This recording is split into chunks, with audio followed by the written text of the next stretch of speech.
As soon as Ms. Beck says A-OK. Let's go for it. All right. We'll begin today with the Pledge of Allegiance. I Pledge allegiance to the flag of the United States of America and to the republic for which it stands, one nation, under God, indivisible, with liberty and justice for all.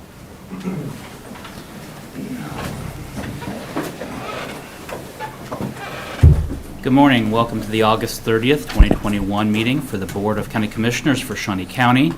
My name is Kevin Cook. I serve as the chair, also representing District 2. Joining me this morning is Commissioner Bill Rippon, representing District 1. Good morning. Good morning. Commissioner Aaron Mays, representing District 3. Good morning. Morning. Madam Clerk, our first item. First item is item 3, consent agenda. There is one item on the consent agenda. Is there a motion or questions? I'll move to approve. Motion to approve by Commissioner Mays. Second. Second by Commissioner Rippon. All in favor say aye. All opposed? Reflect that it passes 3-0. Our next item. Item 4, new business, A, County Clerk number 1, consider all voucher payments. Commissioners, this morning we have vouchers totaling $647,498.36. There are no items of note on there, and so I would move for approval.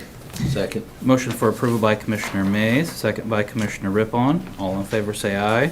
All opposed? Reflect that it passes 3-0. Our next item. Item A2, consider correction orders. I'll move for approval. Second. Motion for approval by Commissioner Cook, second by Commissioner Mays. All in favor say aye. All opposed? Reflect that it passes 3-0. Our next item. Item B, Public Works number 1, consider approval of request to award bid to Central Salt LLC for the purchase of up to 5,000 tons of de-icing salt in the amount of $51.02 per ton to be used for winter 2021-2022 with funding from the Public Works operating budget. Good morning, Commissioners. Kurt Niehaus, Director of Public Works. I hate to say it, but we have to start thinking about winter. The seasons, they do turn. We had 4 vendors this year. 2 were provided legitimate bids. The 2 vendors that provided legitimate bids, they were within $1 of each other. The low bid provided by Central Salt was $1.03 lower than last year, so I'm here before you requesting that you accept that bid and we move forward with purchasing salt. Questions? Any questions? Is there a motion? I'll move for approval. Motion for approval by Second. Commissioner Rippon, second by Commissioner Mays. All in favor say aye. All opposed? Reflect that it passes 3-0. Thank you. Our next item. Item C, Health Department number 1, consider approval of request to fill the Health Promotion Specialist at an annual salary including benefits of $54,476.65 and to fill any subsequent positions which become vacant from filling this position. Good morning, Commissioners. Craig Barnes, Shawnee County Health Department, here in front of you to ask for your approval to fill the Health Promotion Specialist in our Community Health Outreach and Planning Division. Be happy to answer any questions you may have for me today. Questions? I'll move for approval. Second. Motion for approval by Commissioner Cook, second by Commissioner Mays. All in favor say aye. All opposed? Reflect that it passes 3-0. Thank you. Thank you very much, Commissioners. Our next item.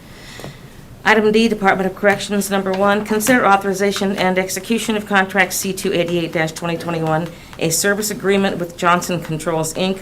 for annual computer support and maintenance for the HVAC systems in the Adult Detention Center Addition, Juvenile Detention Center, and the Corrections Annex for a period of 36 months at a cost of $14,560 per year with funding from the detention budget. Good morning, Commissioners. Brian Cole, Shawnee County Department of Corrections. This is just a renewal of a contract we have with Johnson Controls. They're the ones that have kind of the sole propriety over our computer systems when it comes to the controls of our HVAC systems. That this is a 3-year contract with, there is a 9% increase for the first contract for the first year, and then there is no increase as far as percentage increases for the next 2 years. This is a mission critical process because this is the one that maintains our HVAC system for the Department of Corrections. We've had Johnson Controls for many years. We're very satisfied with what they do, and I'd be happy to answer any questions you may have. Questions? Is there a motion? I'll move to approve. Second. Motion to approve by Commissioner Mays, second by Commissioner Rippon. All in favor say aye. All opposed? Reflect that it passes 3-0. Thank you. Thank you. Our next item. Item E, Parks and Recreation, number 1, consider authorization and execution of contract C-289-2021 with Enterprise Fleet Management, utilizing early order strategy to replace 4 leased vehicles and 5 owned vehicles with an annual increase to the department's existing lease of no more than $55,314, with equity from the vehicles being replaced and proceeds from the sales of vehicles used to offset leasing costs. Good morning, Commissioners. Brent Holsether, Fleet Services Supervisor for Parks and Rec. Back in 2018, we started using a early order strategy to try and maximize our equity in the vehicles and reduce our payments over time. In December, we came to you and asked permission to use that strategy to replace 11 vehicles. Those vehicles we are just now getting in.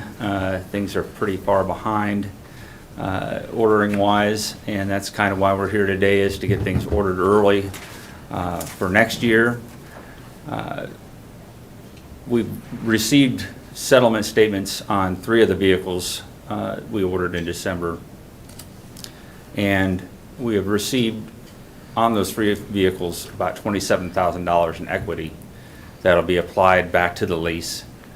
We haven't received the rest of the trucks that haven't been sold yet, but if we go with similar prices being received for those vehicles, it should be a total of about $112,000 going back towards the lease.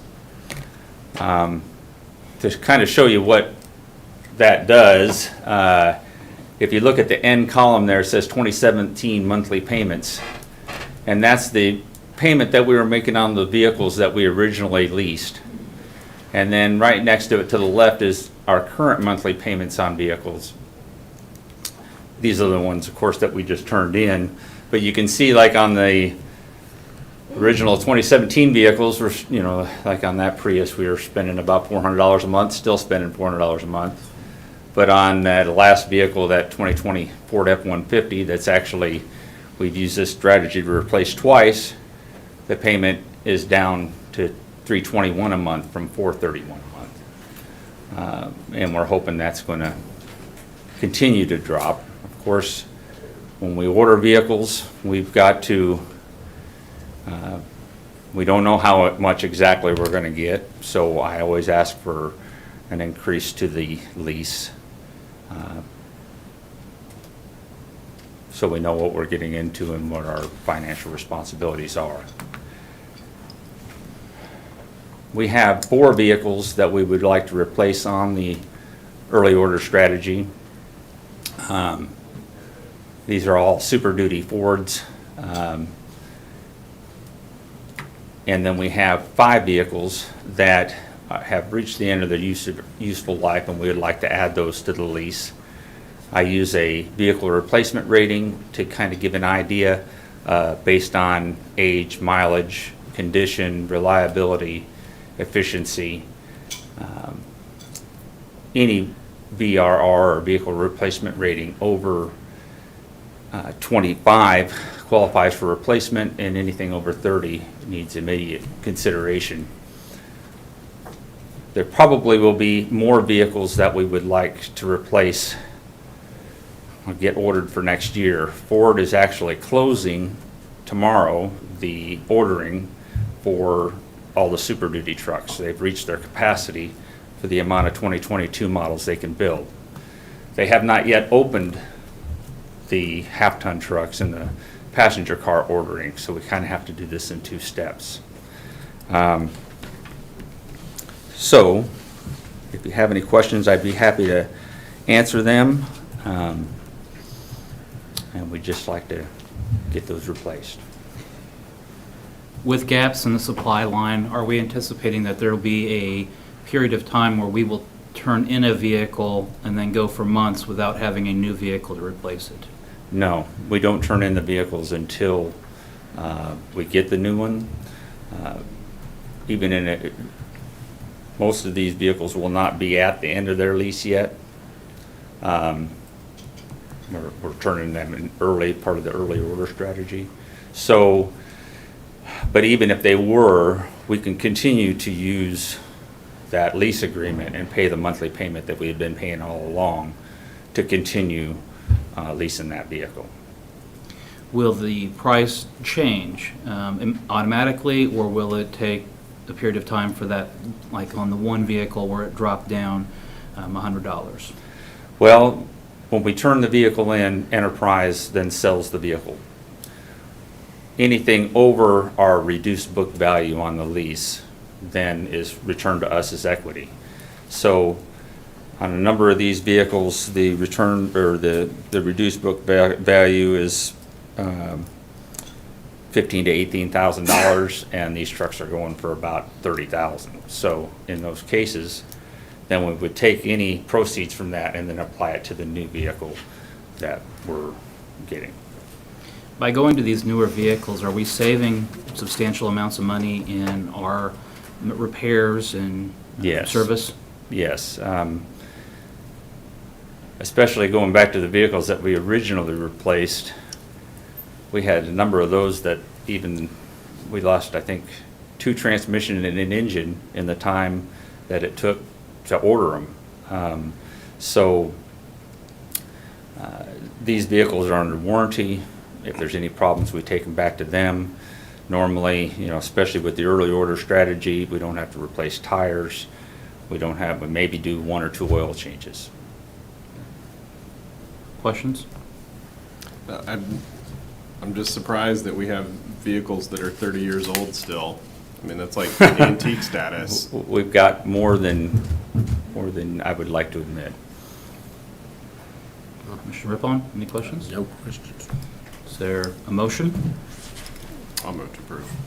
Motion to approve by Commissioner Mays, I'll second. second by Commissioner Rippon. All in favor, say aye. All opposed? Reflect that it passes 3-0. Thank you. Our next item. Item F, Commission Number 1, discussion of the 2022 budget.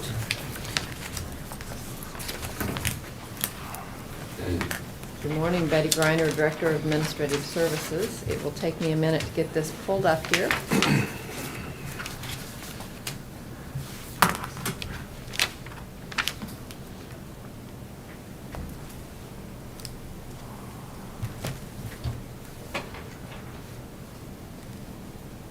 And this is the budget worksheet where we left off on August 5th.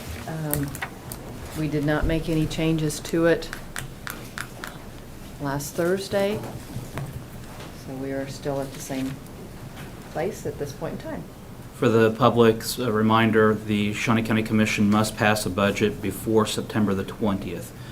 But we have passed all legal requirements, public notice, public hearing, and we are in a position to finalize a budget at any point between today and September the 20th.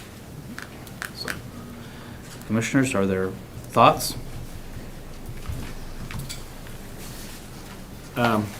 We were kicking around the idea of using some contingency money last time we were talking here. I know that's kind of kicking the can down the road. You mean general, or reserves. reserves? You mean reserves? Reserves, what did I say? It's contingency. I'm sorry, reserves. How much of that would it take to reduce the mill levy by, say, two mills? To reduce it by 2 mils? Yes.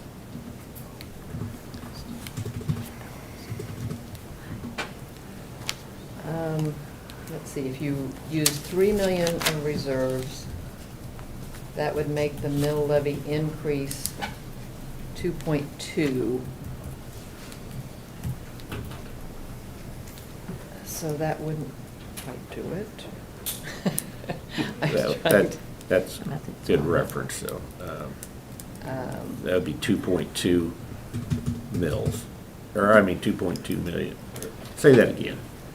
Okay, it would take, if you decrease, let me look here. You decrease if you used $4 million in reserves, Okay. that would, your increase from the prior year would be 1.726. So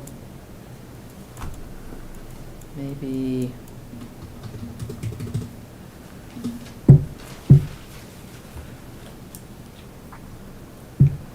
you'd have to use about 3,700,000 in reserves Drop it to to drop it 2 million, 2 mils. 2 mils. Yeah, that would increase at 1.89 mils, and where we were at 3.9. Commissioners, I know there's been some discussion about the use of our reserves and whether or not we have excess reserves, too much in reserves, but I might point out that we are within our reserve fund policy. Our reserve fund policy does indicate that if we are taking for reserves, there are only very specific things that we can use those reserves for. That's by county resolution. That we are following our reserve policy, we are within the appropriate mets and bounds of it, and that if we start taking from the reserves, that's a one-time fix. Whereas the county has held a tradition of going for, in this last run, 8 years without a mill levy increase. And so if we are to do a mill levy increase, it would be anticipated that there would not be another mill levy increase again for a significant period of time. That's been the history and tradition of the commission. So one-time fix, and then you're going to turn around next year and you're going to raise the mill levy again because we've got a gap, and then take more from the reserves and, keep stealing from the cookie jar. And then but for the CARES Act, we would have taken 15 million from our reserves and cut our reserves in half in 1 year. And we rely on those reserves for our bond rating, for lower interest rates, so we can do more projects for public works, for the parks and recreation, for our buildings, renovations. And so I think I understand the feeling of, you've got money, why don't you just take it from there?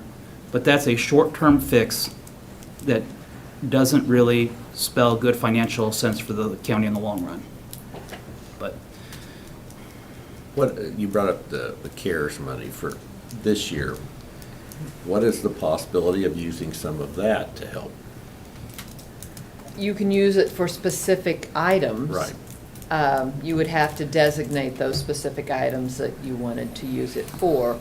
There again, it's more of it's one-time money. Right. And if you're using one-time money for operations, you have to keep that in mind. we might also point out that the Parks and Rec had over $10 million in deferred maintenance items. And deferred maintenance is an item that the CARES money or ARPA money can go to. As well as we have a Department of Corrections that has been looking at a renovation to their Sally Port and front lobby area. And that project alone was $17 million projected by Department of Corrections. They also had an $11 million possibility for mental health. And if we were just to do those two, there goes all the money. So that's not feasible. Sorry, Brian. But we also have deferred maintenance projects. When we were starting our discussion on the CIP, Right. we held off on any discussion of the CIP till we knew where we would be designating some of the ARPA money. So there are a lot of needs. I mean, the 10 million in Parks and Rec alone, I would anticipate that the ARPA money would go to paying for a lot of those projects, as opposed to us bonding and borrowing. But then keep in mind that for the ARPA funds, they have to be Parks and Rec deferred maintenance items. Correct. Not new items, but Right. deferred items. Deferred maintenance items. Can I ask, Brian, could you come up and answer a question or two? I know that Tim Phelps was the one that presented this portion of your budget, but the community corrections, can you speak to that? I know that initially we were thinking the state was going to make us fund quite a bit more than what we were already doing. It sounds like there may be some developments there, or? Well, there is a Kansas statute, and we've reviewed this with Jim Crowell, and if I make any mistakes, Jim, please correct me. There is a Kansas state statute that says that the Department of Corrections for Kansas can hold the counties accountable for that amount of money that they do grant to the Department of Corrections. We came across this last year and started figuring we better in kind start moving forward. There was some concern from some other counties because we work with the 2nd Judicial District that Shawnee County was funding those or covering for those areas, and we wanted those counties. There were some communications that they felt that they never would enforce that.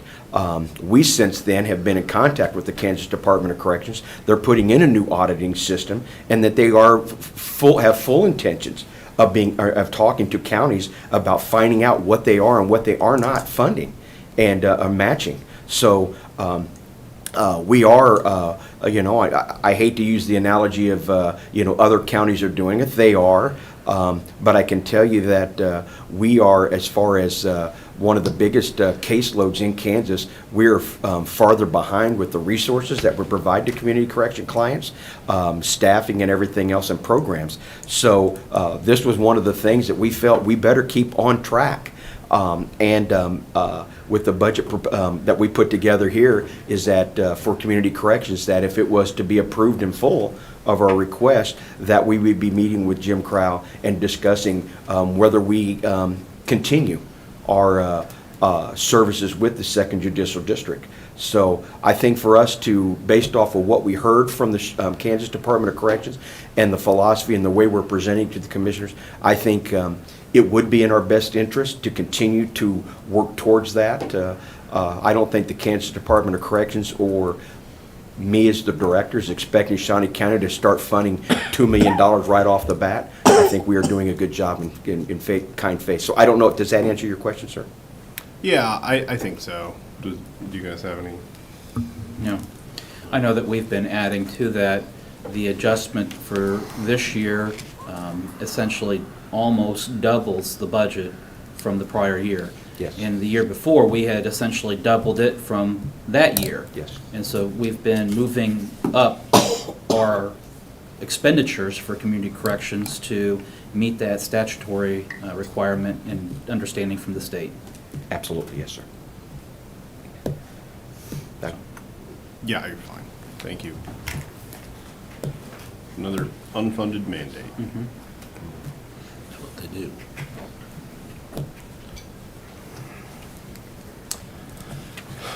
I know that it's difficult to look at a mill levy increase in any year. But I believe that this is a process that we've gone through. We've listened to all the departments. We have taken into account the needs of the county, looking at the track record of the county for fiscal responsibility. I believe that it is appropriate for a period of adjustment. This is the year to do it. I'm going to make a motion to approve the budget as presented. If it dies for a lack of a second, we'll continue our discussion.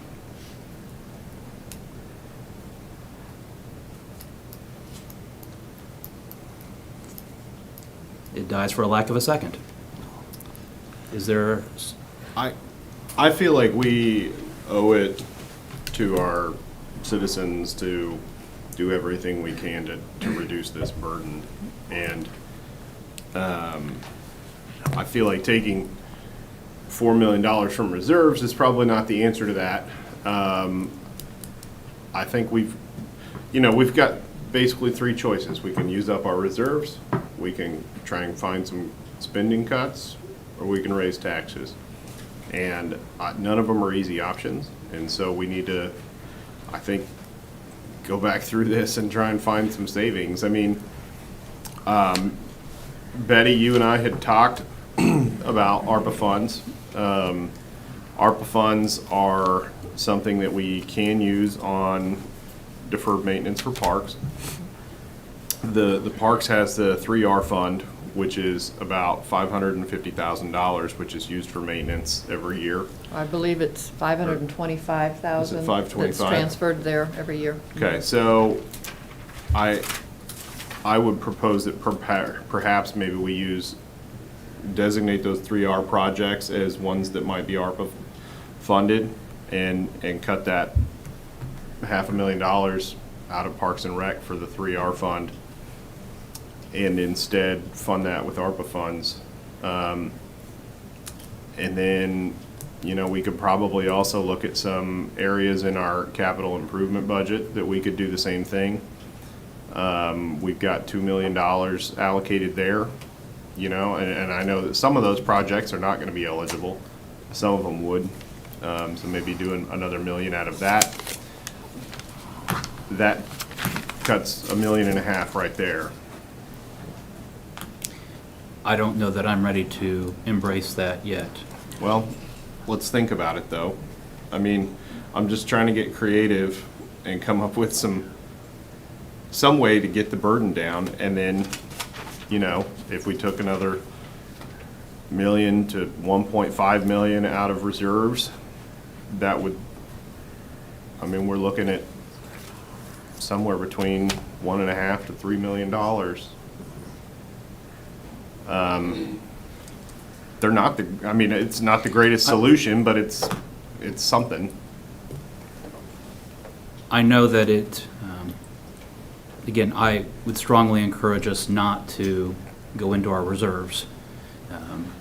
I think that is an area that there are some things that you have to draw a line and you say, it took us so long to get here. We laid off employees. We fired employees. We cut programs. We cut Parks and Rec by nearly a third. And Bill, you lived through that as an employee to get our reserves up to this point. And once we start dipping into it, it's going to go quick. And so, for me, the reserves are an issue that I would like to draw a bright line around or build a fence around to protect, because we will need it. Well, go ahead. I just think we have adequate reserves right now. I think we're in good shape. Now, I'm not suggesting we dip into it every year, but I think this is an unusual year. I think we're seeing a lot of inflation due to supply lines not being open. And I think that will somewhat turn around the next couple of years. I hate to do a 4 mil increase or 3.9 mil increase and then find out a year later maybe we didn't need to do that. We should be getting a lot more for appraised values of homes. They're going up. That would bring in some additional revenue, I would think. And But keep in mind, with home prices, most of the ones that are really going up are residential. Commercial is not. And I'm not saying that will not make a positive impact, but it won't make quite as much of positive impact as we think it might. Because commercial, as I understand it, is not going up. So it offsets it a little bit. And who knows what next year will bring. Well, you mentioned layoffs. I'm not ready to get to that point of even discussing it. However, we do have a number of vacancies. Perhaps we could go through and find out, what are those positions we could do without, or even reclassify or combine into different positions. That's the possibility there as well. Then let us do this. Let us defer any action until Thursday the 2nd. Betty, can you get with Angela and get us a list of all open positions in every department that has open positions in the county? And what we can do is get with her and have her send those to you as soon as possible. Yes. So that you'll have a chance to look over those before Thursday. Okay. Okay. All right. And then could we also just ask our department heads to kind of review those on their own too? And that way we can get some feedback on it ahead of time. I agree. Let's defer any action then until Thursday, the 2nd of September. Our next, that's a motion to defer action. Is there a second? Second. Motion made by Commissioner Cook, second by Commissioner Rippon. All in favor, say aye. All opposed? Reflect that it passes 3-0. Our next item. Item 5, administrative communications. This is an opportunity for any department head or member of the public to address the commission on any item.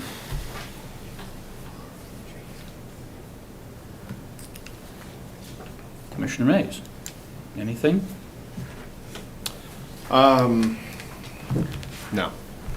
Commissioner Rippon, anything? I don't have anything. Nor do I. Our next item. Item 6, executive session. There is not a need for an executive session. We are adjourned.